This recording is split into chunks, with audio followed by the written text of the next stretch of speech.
안녕하세요. 통계학술연구의 윤주성입니다. 이번 동영상을 통해서 여러분들과 함께 표준 편차라는 것에 대한 개념을 같이 살펴보도록 하겠습니다. 우리가 흔히 표준 편차라는 것에 대해서 상당히 어려워하거나 거부감을 느끼는 것이 사실입니다. 하지만 이런 표준 편차는 크게 어려운 개념이 아니라요. 여러분들이 같이 살펴보시면 충분히 이해하실 수 있을 거라고 생각을 합니다. 자, 표준 편차를 말로써 얘기하자면 평균으로부터 떨어진 정도의 거리를 어느 정도의 평균으로 다시 나타낸 거다라고 얘기할 수 있는데, 혹시 이 말이 더 헷갈리실 수도 있습니다. 자, 그림을 한번 그려서 한번 같이 살펴보도록 하겠습니다.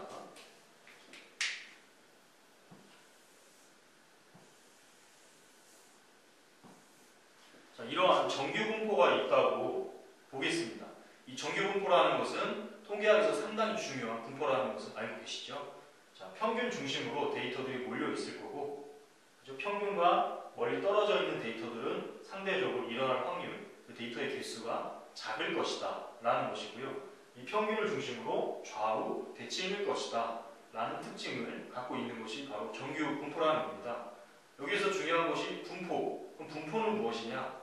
분포는 데이터들이 하나의 집합으로 모여있다라고 생각하시면 됩니다. 하나의 집합으로 데이터들이 모여있다. 이것이 의미하는 바는 평균 중심으로 데이터들이 몰려있을 가능성이 많은 상태, 그렇죠? 또는 평균과 멀리 떨어질수록 데이터들이 좀 더 작아질 것이다 라고 하는 것을 가정을 한다는 겁니다. 가정. 자, 지금 보시는 것처럼 이게 평균이 되고요. 평균으로부터 일정하게 떨어진 거리를 우리가 표준 편차라고 얘기합니다.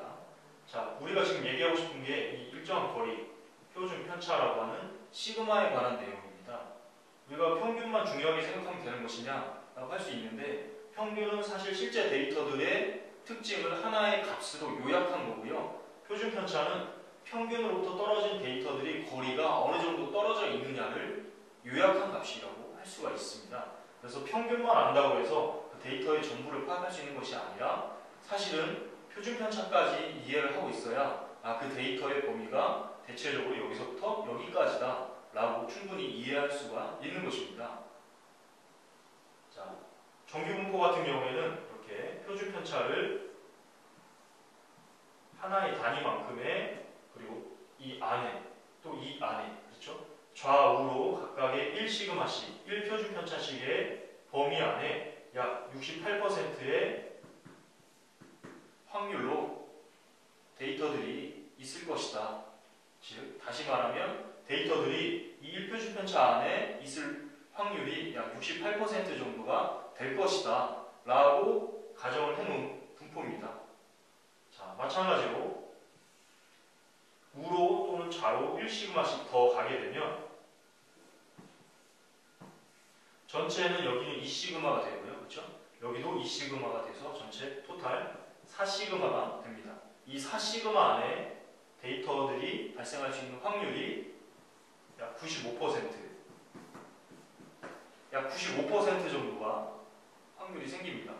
그래서 우리가 좌로 2시그마, 우로 2시그마 해서 토탈 4시그마 안에 표준편차의 데이터의 확률이 95%이기 때문에 나머지 확률, 여기에 포함되지 않을 확률이, 그러면 전체 100%에서 95%를 빼면, 그렇죠? 5%의 확률이 나머지 꼬리 부분에 아마 존재할 겁니다. 그래서 통계적으로 유의한 차이가 있다 없다라고 얘기할 때 95%라고 하는 부분이 바로 이 평균부터 떨어진 거리가 너무 멀지 않는 범위 안에 존재를 한다면 통계적으로 유의한 차이가 없고, 이 범위를 벗어나게 된다면 통계적으로 유의한 차이가 생길 수 있다. 이렇게 얘기를 하고 있는 겁니다.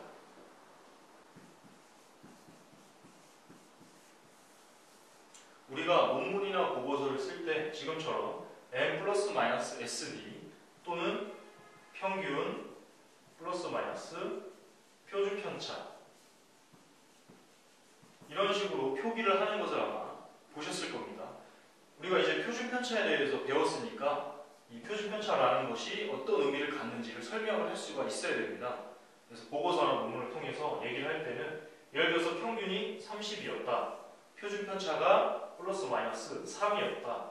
그러면 여기에서 의미하는 3이라는 값은 어떤 의미를 갖는 거죠? 그렇죠?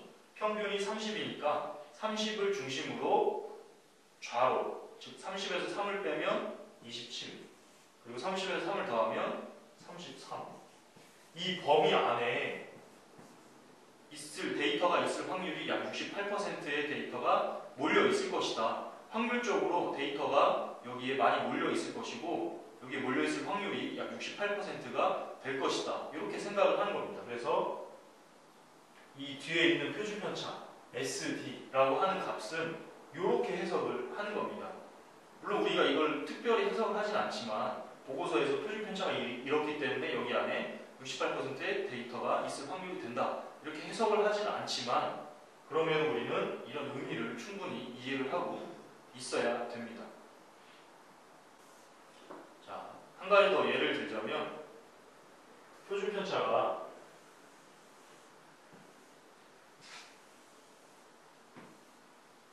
표준 편차의 크기가 비슷한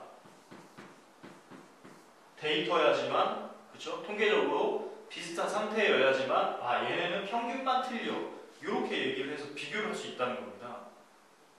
우리가 비교를 할 때는 절대적인 비교를 원칙으로 하는데 왜냐하면 각각의 데이터들마다 상대적으로 비교를 할 수가 없으니까 일정 규칙을 만들어 놓고 그 규칙에 따르느냐, 즉 일정 규칙이라는 것은 특정한 분포를 따르느냐, 특정한 분포라는 것은 다시 평균을 중심으로 일정한 간격만큼 데이터들이 떨어져 있는 정도가 규칙적으로 보여지느냐 하는 특정한 분포를 따르느냐에서부터 표준 편차가 큰 의미를 갖게 되는데, 자, 그렇게 일정한 규칙을 따른다라는 가정이 된다면 이 평균과 평균을 비교하는 것은 이 평균과 평균의 거리를 비교해서 가깝게 있다 또는 멀게 있다 이렇게 비교하는 것은 가능하겠죠. 그렇죠? 얘는 표준 편차가 엄청나게 크고 얘는 표준 편차가 엄청나게 작으면 사실은 같은 특징을 갖고 있는 데이터라고 하기 힘드니까 절대적인 비교가 힘든 겁니다. 그래서 이러한 전제 조건이 맞는 상태에서 비교를 한다면 얘 크기와 얘 크기가 비슷할 때 지금처럼 겹치는 부분, 즉 꼬리 부분 정도에만 겹치게 된다면 이건 어느 정도 무시할 수 있는 거다. 이 정도는 무시해도 된다. 이렇게 얘기를 해서 평균 차이가 있다고 얘기를 하고요. 그렇지 않을 경우 평균을 중심으로 지금 데이터들이 일정한 표준 편차가 있을 때 겹치는 부분이 많아지게 되면 얘와 얘는 평균이 기술 통계량으로 따지면 차이는 있을지언정 통계적으로는 차이가 없다 이렇게 얘기를 하게 됩니다. 그렇죠? 기술 통계적으로는 차이가 있다라는 거고 기술 통계가 말고 통계적으로 유의한 차이가 있다라고 하기 위해서는 이 차이가 없는 상태로 많이 벌어져야 되고 차이가 없다라고 하려면 겹치는 부분이 많이 있는 상태면 결과적으로는 차이가 없다라고 얘기를 할 수 있다는 거고요. 만약에 평균 값이 크게 차이가 안 나는데 통계적으로 차이가 난다라고 결과가 나온다면 각각의 집단들은 표준 편차가 아마 되게 작을 겁니다. 그렇죠? 표준 편차가 작게 되면 내가 포함하고 있는 평균으로부터 멀리 떨어진 거리와 다른 집단이 포함하고 있는 평균으로부터 멀리 떨어진 거리가 겹치는 부분이 안 생기겠죠. 그렇기 때문에 당연히 평균의 차이가 작게 보일지라도 표준 편차가 작으면 통계적으로 유의한 차이가 발생한다라는 결론이 생길 수가 있습니다. 그럴 가능성이 더 많아지게 됩니다. 그래서 우리는 평균과 표준 편차에 대한 개념을 충분히 이해를 하셔야 되고요. 지금 설명드린 이 개념을 바탕으로 여러분들이 분석하고자 하시는데요. 여러분들이 작성하고자 하시는 논문 및 보고서에 대한 내용을 다시 한번 살펴보신다면 그렇구나 라고 이해를 하실 수 있을 것 같습니다. 네, 저희 통계학술 연구에는 언제나 여러분들과 함께 기초적인 통계 용어에 대해서 좀 더 쉽게, 어떻게 하면 쉽게 다가갈 수 있을까를 고민을 하고 있습니다. 온라인 강의 및 오프라인 강의에서도 여러분들과 직접 면대면으로 대화를 하고 있으니까요. 언제라도 찾아주시면 저희가 성심성의껏 통계에 대해서는 해결을 해드리도록 하겠습니다.